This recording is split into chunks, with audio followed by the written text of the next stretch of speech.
जय भीम साथियों। आज हम बात करने जा रहे हैं उस इंसान की जिसने कलम को तलवार बनाया और ज्ञान से दुनिया को जीत लिया, जिसने उस दौर में शिक्षा की ज्योति जलाई जब अंधकार ने समाज को घेर रखा था। वो थे हमारे प्रेरणा स्रोत, हमारे मार्गदर्शक, भारत रत्न डॉक्टर भीमराव रामजी अंबेडकर, जिन्होंने कहा था, शिक्षा ही सबसे बड़ा हथियार है जिसके दम पर समाज की बेड़ियां तोड़ी जा सकती हैं। साथियों, यह कहानी सिर्फ एक व्यक्ति की नहीं, यह कहानी है उस क्रांति की जिसने पूरे भारत की तकदीर बदल दी। तो आइए जानते हैं कि कैसे बाबा साहेब ने शिक्षा को अपना अस्त्र बनाया और लाखों लोगों को अंधकार से उजाले की ओर ले गए। बाबा साहेब भीमराव अंबेडकर ने कहा था, शिक्षा ही सबसे बड़ा हथियार है जिसके दम पर समाज की बेड़ियां तोड़ी जा सकती हैं। यह वाक्य केवल एक प्रेरणा नहीं बल्कि पूरे मानव समाज के उत्थान की जड़ है। आज मैं आपसे उस महान क्रांति की कहानी साझा करना चाहता हूँ जो कलम से लड़ी गई थी, तलवार से नहीं। वह क्रांति थी शिक्षा की और उसका नेतृत्व करने वाले थे हमारे बाबा साहेब डॉक्टर भीमराव अंबेडकर। बाबा साहेब का जन्म ऐसे दौर में हुआ जब समाज में ऊंच नीच की दीवारें बहुत गहरी थीं। एक इंसान की कीमत उसकी जाति से तय होती थी, उसके कर्म से नहीं। लेकिन उस अन्याय के बीच एक बालक जन्म लेता है जो आने वाले समय में अंधकार में डूबे समाज को ज्ञान की रोशनी दिखाने वाला बनता है। वह बालक था भीमराव। जब वह स्कूल जाता था तब उसे बाकी बच्चों से दूर बैठना पड़ता था। उसे पानी पीने की अनुमति तक नहीं थी क्योंकि समाज उसे अछूत मानता था। शिक्षक उसे छूना तक नहीं चाहते थे। लेकिन उस बच्चे के भीतर की जिज्ञासा, उस आत्मा की आग इतनी प्रखर थी कि किसी भी अन्याय से बुझाई नहीं जा सकती थी। भीमराव जानते थे कि गरीबी या जाति इंसान को कमजोर नहीं बनाती बल्कि शिक्षा की कमी बनाती है। उन्होंने कसम खाई थी, मैं अपने समाज को शिक्षित बनाऊंगा ताकि कोई भी हमारे ऊपर अत्याचार न कर सके। यही सोच उन्हें आगे बढ़ाती रही। उन्होंने कहा था, अगर हथियार उठाना है तो सबसे पहले शिक्षा का हथियार उठाओ। यही शिक्षा का हथियार आगे चलकर समाज की क्रांति बना। बाबा साहेब ने तमाम संघर्षों के बावजूद अपनी पढ़ाई पूरी की। उन्होंने मुंबई, लंदन और कोलंबिया यूनिवर्सिटी जैसे विश्व के श्रेष्ठ संस्थानों से डिग्री हासिल की। सोचिए, उस समय जब हमारे समाज के लोगों को स्कूल में बैठने की भी इजाजत नहीं थी, तब एक दलित युवक दुनिया की सबसे बड़ी यूनिवर्सिटियों में जाकर पीएचडी कर रहा था। यह कोई साधारण बात नहीं थी, यह इतिहास था।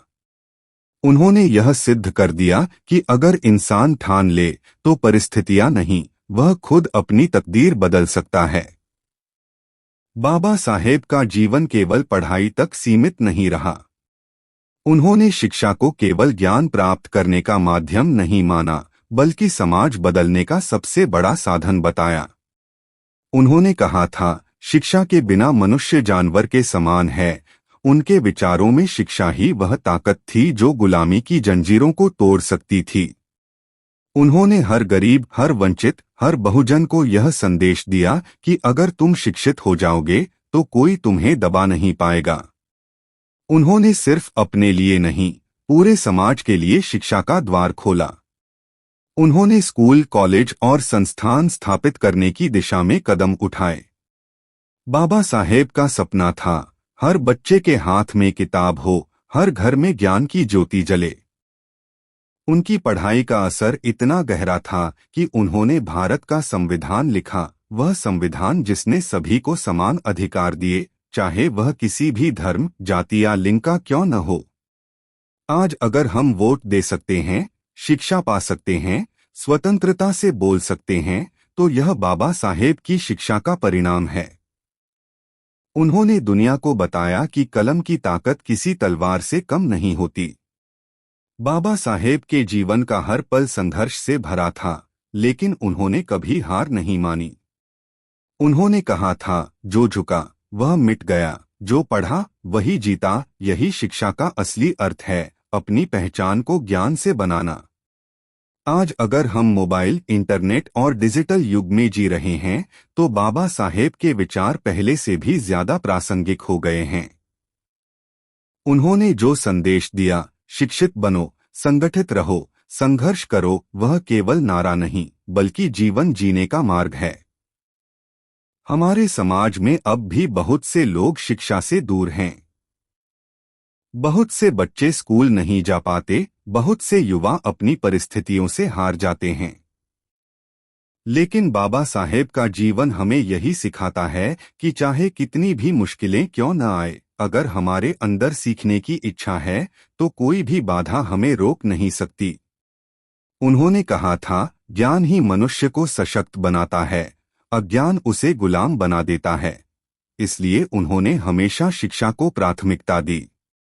वे चाहते थे कि हर व्यक्ति अपने अधिकारों को जाने और अन्याय के खिलाफ आवाज उठाए। आज जब हम उनकी प्रतिमा के सामने सिर झुकाते हैं, तो यह केवल सम्मान नहीं है, यह कृतज्ञता है उस व्यक्ति के प्रति जिसने हमें इंसान बनना सिखाया, जिसने हमें यह समझाया कि हमारी असली ताकत हमारी सोच में है, हमारी शिक्षा में है। अगर बाबा साहेब न होते तो शायद आज भी हमारा समाज जातिवाद और भेदभाव की जंजीरों में जकड़ा होता। आज भी हम अपने अधिकारों से अनजान होते। उन्होंने हमें संविधान दिया, समानता का अधिकार दिया और आत्मसम्मान की भावना दी। उनकी उंगली जब उठती थी तो वह केवल भाषण का इशारा नहीं होता था, वह अन्याय के खिलाफ चेतावनी होती थी, वह समानता की दिशा दिखाने वाला संकेत होता था। उनकी हर बात, हर शब्द में शिक्षा की झलक होती थी। इसलिए आज हमें फिर से वही संकल्प लेना होगा कि हम खुद शिक्षित बनेंगे, अपने बच्चों को शिक्षित करेंगे और समाज को ज्ञान की दिशा में आगे बढ़ाएंगे। क्योंकि अगर हम शिक्षित हैं तो हम स्वतंत्र हैं, अगर हम संगठित हैं तो हम शक्तिशाली हैं, और अगर हम संघर्षशील हैं तो हम अजेय हैं। बाबा साहेब ने हमें सिखाया कि शिक्षा सिर्फ नौकरी पाने का साधन नहीं, बल्कि आत्मसम्मान पाने का अधिकार है। उन्होंने कहा था, मैं एक शिक्षक को सैनिक से ज्यादा सम्मान देता हूं, क्योंकि सैनिक केवल सीमाओं की रक्षा करता है, पर शिक्षक पूरे राष्ट्र की आत्मा की रक्षा करता है। उनकी यह सोच ही हमारे समाज की आत्मा बन गई है। आज जो भी बहुजन समाज से निकलकर डॉक्टर, इंजीनियर, वकील या नेता बन रहे हैं, यह सब बाबा साहेब की शिक्षा की क्रांति का परिणाम है। साथियों, अगर हम वास्तव में उनके सपनों का भारत बनाना चाहते हैं, तो हमें शिक्षा को अपनी पहली प्राथमिकता बनाना होगा, क्योंकि वही हथियार है जो हमें गुलामी से आजादी और अंधकार से रोशनी की ओर ले जाता है। तो आइए आज हम सब मिलकर संकल्प लें कि हम शिक्षा को अपने जीवन का सबसे बड़ा लक्ष्य बनाएंगे। हम ज्ञान की मशाल को बुझने नहीं देंगे। हम अपने बच्चों को वही सिखाएंगे जो बाबा साहेब ने हमें सिखाया। पढ़ो, संगठित रहो और संघर्ष करो, क्योंकि यही वह रास्ता है जो हमें सम्मान, स्वतंत्रता और समानता की ओर ले जाता है। अगर आपको यह संदेश पसंद आए तो इस वीडियो को लाइक करें, अपने दोस्तों के साथ शेयर करें और हमारे चैनल भीम दीवाने को सब्सक्राइब करें, ताकि बाबा साहेब की प्रेरणा हर घर तक पहुंचे। जय भीम, नमो बुद्धाय।